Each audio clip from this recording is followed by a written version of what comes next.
সেই জন্য একবার ইয়ামান থেকে হযরতে ওয়াইস করণী রওনা হয়েছে, এদিকে আমার নবী জেনে গেছে।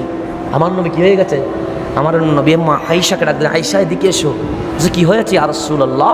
আমি পিছনের দরজা দিয়ে চলতে লাগলাম, আমার ওয়াইস ইয়ামান থেকে আস্তে আস্তে মদিনার দুয়ারে চলে এসেছে, কিছুক্ষণের মধ্যে আমার ঘরে আসবে। আমি নবী আমার ওয়াইসকে দেখা দিব না। আমি নবী কাকে দেখা দিব না? ওয়াইসকে। ওয়াইস যদি আসে তাকে বলে দিও সেই জন্য আবার করণে ফিরে যায়। বলছেন নবীরে কেন? আমার হাকিকত যে জেনে গেছে সে আর নিজেকে কন্ট্রোল করতে পারবে না। আমার ওয়াইস যখন আমাকে দেখে যাবে নিজেকে ঠিক রাখতে পারবে না, সেখানেই ইন্তেকাল হয়ে যাবে। সেই জন্য ওয়াইসকে বলে দিও সেই জন্য কি হয়ে যায়, চলে যায়, নবী দেখা দিব না। কিন্তু আমার নবীর পাগল কোথায়? ইয়ামানে করণ শহরে মদিনার জমিন থেকে আমার নবী দেখছে কিরকম করে পাগলামি করতেছে। তাহলে নবী জানে না জানে? মুসলিম শরীফের হাদিস, আমার নবী মিম্বারের মধ্যে খুতবা দিচ্ছেন, খুতবার মাঝখানে ডাক দিলেন ওমর দাঁড়াও। হযরতে ফারুক আজম দাঁড়িয়ে গেলেন। আমার নবী বললেন আলী দাঁড়াও, দাঁড়িয়ে গেলেন। আমার নবী ডাকলেন বুশরা লাকুমা, তোমাদের জন্য শুভ সংবাদ, তোমাদের জন্য খুশনসিব। ফারুক আজম ডাক দিয়ে বললেন নবী গো। মাওলা আলী ডাক দিয়ে বললেন নবী গো, এতগুলো সাহাবী তার মধ্যে আপনি দুইজনকে খুশনসিব বললেন, বুশরা বললেন, শুভ সংবাদ বললেন। একজন আমি ওমর, আরেকজন আমার ভাই হযরতে আলী। সবার জন্য না, আমাদের দুইজনের জন্য। নবীর এই কি শুভ সংবাদ! আমার নবী ডাক দিয়ে বলে ওমর আমি চলে যাব, আমি থাকবো না। তখন আমার সিদ্দিকও থাকবে না, তুমি থাকবে, আলীও থাকবে। নবী জানে কে যাবে কে থাকবে, জানে কি জানে না? মুসলিম শরীফের হাদিস, কিসের হাদিস? তখন আমি থাকবো না, আমার আবু বকরও থাকবে না, তুমি থাকবে আর আমার আলী থাকবে। শুনে রেখো, করণ শহরে আমার একটা পাগল আছে, ওই পাগলের নাম হযরতে ওয়াইস। হযরতে ওয়াইস, উনি সাহাবী। সাহাবী যদি নয় উনি কে? উনি আল্লাহর ওলি। উনি কে? আল্লাহর ওলি। তোমাদের সাথে সাক্ষাৎ হবে, তোমাদের সাথে দিদার হবে, আমার ওয়াইসের সাথে দেখা হবে। তাহলে মুস্তাফা কোথায়? মদিনার মিম্বারে। কখন দেখা হবে? ফারুক আজমের আমলে মদিনার মিম্বার থেকে আমার নবী বলতে লাগলেন ওমর তোমার সাথে আমার ওয়াইস করণীর দেখা হবে। ফারুক আজম বললেন নবীরে আপনার আশিকের দিদার হবে, এটার চেয়ে তো বড় নিয়ামত আর হতে পারে? আলী বললেন নবীরে আপনার আশিকের দিদার হবে, এটার চেয়ে তো বড় নিয়ামত আর কিছু হতে পারে? কিছু বলতে হবে? সে বলা লাগবে না।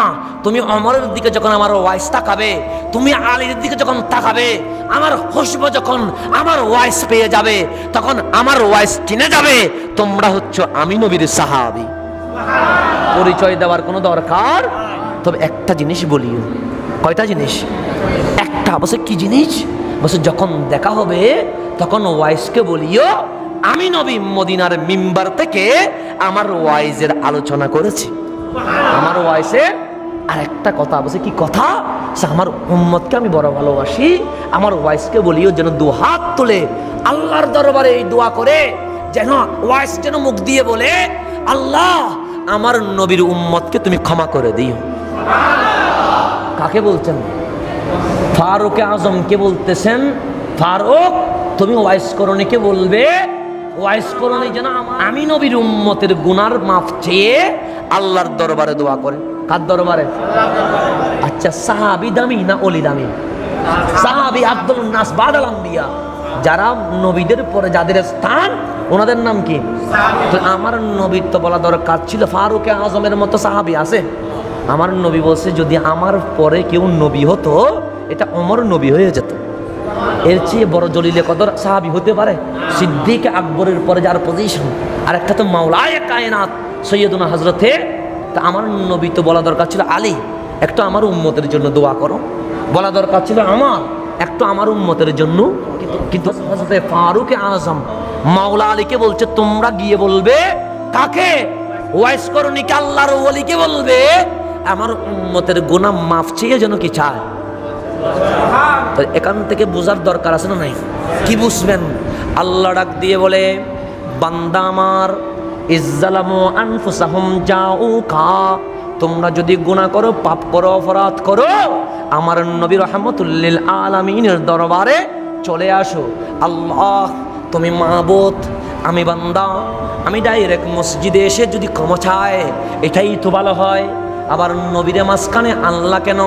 মাওলা উত্তর দেয়, আমার নাম যেরকম রহমান সেরকম আবার কাহার, আমার নাম যেরকম রাহিম সেরকম আবার জুলজালাল। দয়াও যেরকম করতে পারি অ্যাকশনও সেরকম দিতে পারি। সেই জন্য মাঝে মাঝে তুফান হয় কি হয় না? ভূমিকম্প হয় কি হয় না? হয় কি হয় না? মাঝে মাঝে 9 নাম্বার 10 নাম্বার সিগন্যাল হয় কি হয় না? এগুলো কি রহমত না গজব? এখন মহামারী চলছে, রহমত না গজব? তাহলে আল্লাহর দয়াও আছে আবার গজবও। আমি যে বসছি রহমত, আমরা যে কথা বলছি রহমত, আমরা যে নিঃশ্বাস নিচ্ছি রহমত, আবার যে করোনা চলছে এটা আবার গজব। তাহলে রহমতও চলছে, গজবও। জান্নাতে দিবে এটা রহমত, আবার জাহান্নামে দিবে এটা। তাহলে মাওলা জান্নাতেও দিতে পারে জাহান্নামেও। জান্নাতে দিলে কেন দিছে এটা প্রশ্ন করা যাবে না, জাহান্নামে দিলে কেন দিল সেই কথা বলা যাবে। আল্লাহ বলে আমার রহমানিয়ত যেরকম কাজ করে কাহারিয়ত সেরকম কাজ করে। বান্দা তুমি গুনাহ করার পর যখন 2টি হাত তুলে দিয়েছো, তোমাকে বানিয়েছে গুনাহ করার জন্য নয়, লিয়া বুদুন ইবাদত করার জন্য। তোমার গুনাহ যদি বেশি হয়ে যায়, কাহারিয়ত যদি কাজ করে, দুনিয়াও বরবাদ আখিরাতও। সেই জন্য ডাইরেক্ট নয়, আমি তোমাকে একটা জিনিস দিয়েছি, ওই জিনিসের নাম রহমাতুল লিল আলামিন। পাথর মারলেও বলে ক্ষমা করে দাও উম্মত রে, খবরের বুড়ি তুলে দিলেও বলে ক্ষমা করে দাও উম্মত রে, মক্কা থেকে বের করে দিলেও বলে ক্ষমা করে দাও উম্মতকে, দমদম মুবারক শহীদ করে দিলেও বলে ক্ষমা করে দাও উম্মতকে, ঘরের ভেতরে তালা মেরে রাখলেও বলে ক্ষমা করে দাও। যার কাছে রহমত ছাড়া কোনো গজব মাফ করে দিতে জানে, শাস্তি দিতে জানে। সেই জন্য তোমরা যদি যাও রহমতুল লিল আলামিনের দরবারে যাও, তো ওইখানে গেলে কি হবে?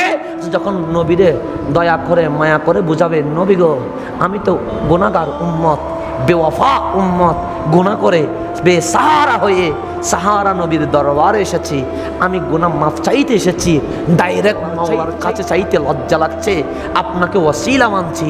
আমার নবী যখন উম্মতি উম্মতি সুখের পানি ছেড়ে দিবে, আমার কাহারিয়ত আজকাজ করবে না, মুস্তাফার চোখের সামনে আমি রহমানের রহমানিয়ত কাজ করবে। যাইতে হবে কার কাছে? নবীর কাছে। কাছে এখন আমি বাংলাদেশে, পাসপোর্ট নাই, ভিসা নাই, টাকা নাই যাওয়ার জন্য, মহামারী চলছে, এখন আর ভিসা মিলবে? তো গুনাহ করার পর নবীরে মদিনায় কেমনে আসবো? আমার নবী ইঙ্গিত দেয়, আমি ওমর আর আলীকে ওয়াইস করণীর দরবারে পাঠিয়ে তোমাদেরকে জানিয়ে দিলাম, প্রত্যেক অলিতে গলিতে দেশ থেকে দেশান্তরে আমার আল্লাহর ওলি তথা নবী পাগল আশিকের রাসূলদের আস্তানা মুবারক রয়ে গেছে, ওদের সাথে মদিনাওয়ালার কানেকশন আছে। নবীর দরবারে আসতে না পারলে